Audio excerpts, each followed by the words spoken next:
Good morning. This is Chris Bowling. It is Bottom Line Thursday, one of my favorite times to record because we all get to have Brad Johnson on the Zoom and get to learn a little bit something. So, Brad, welcome. Yeah, what do Thanks we for have having today? me. Yeah, thanks for having me, guys. You want to talk executive orders? Love it. Absolutely. All There's right. one coming out So, every day. yeah, that's true. And I think we've been talking the past couple times about it just seems like pharmacy now is in the crosshairs legislatively. Yes. And so, but the moment we speak about it, it seems to be outdated because there's usually more stuff. But let me give you the latest. So, on the And this is 15th right of now, April, May 12th. We're Yes, going to say May yes, 12th. So, good because this change. may not come out today. good call. Good call. So this was just not even a month ago, and I'd say some bigger news hit after that. But on the 15th of April, an executive order came out. It had a number of things in it, so I won't bore you with all the details. But it tried to focus legislative efforts, or at least is ordering that the various departments explore a couple things, increase transparency in the PBMs. So I think we Hmm. could all agree too opaque. Where's the money going? Who's getting paid? Yep. Who's getting incentives? So I think they're going to try to improve that, or at least try to force some way to improve that. Lowering drug costs, but the angle is trying to find a way to accelerate biosimilars. So, Hmm. obviously, specialty drugs are going through the Yeah. roof. We can get kind of their version of generics called biosimilars pushed through quicker. That'd be good. Yeah. Um, and even drug importation, so we've seen a lot of groups have interest in for example, filling in Canada or UK Hmm. to Yes. try to even further streamline that. So I think a lot of employer clients be interested in that. Value-based payments. So as these drugs Okay. keep going up and up in cost, do you get a corresponding value by doing that? What's the cost Right. benefit? Pay that much more, what do I get back?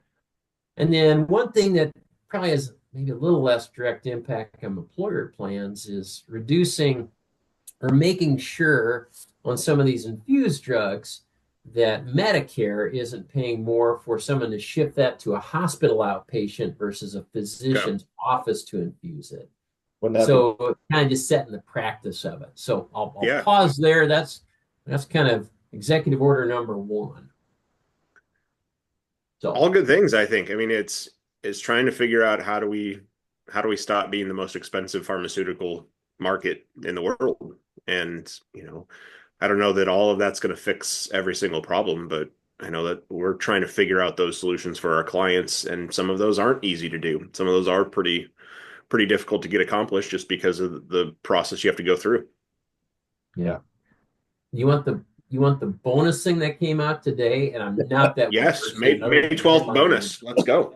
Okay, so this one's very interesting. So we've had a segment here talking about how the U.S. pays so much more on drugs than other, similar size or kind of tier one countries in terms of economic status and so forth. And I think various stats show that we pay like three times as much as often these countries. And some have price controls, so we pay 10 times as much as they do. Yeah.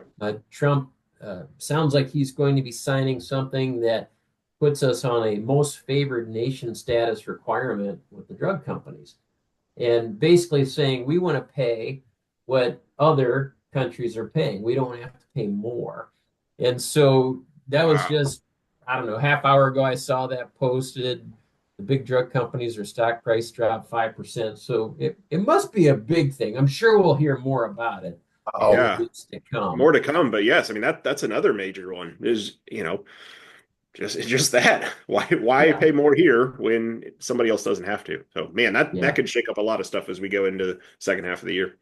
yeah. I Yeah. was with my mother-in-law yesterday, and she spends the winter down in Texas, about 7 miles from the border. And she loads up on all of her drugs down there. She's like, Yep. It's a tenth of what I pay back here." And it Yeah. and it came in That's the the same reality. exact bottle. It's the same exact pill. And why am I spending 90% more when I fill that in Rockford, Illinois versus in Mexico? So yeah, I'm Yeah. not saying Yeah. I we'll think Yep. we'll we'll get see that more of that. pricing, but man, if we could just get the pricing out of Something. Canada would still be a 40% reduction in cost. But Yeah. something's got to change. I mean, us three when we're with our clients, I'm not worried about medical inflation because that's pretty stagnant. It's 8 to 8.5%. It's pharmacy. Pharmacy's killing us. Yep, absolutely. More to come, I'm sure. I like it. Thank you, There Brad. will be. Appreciate it. All As right. usual. We'll See see you, you guys. gentlemen. All right, take See care. ya. Bye-bye. Okay. Bye.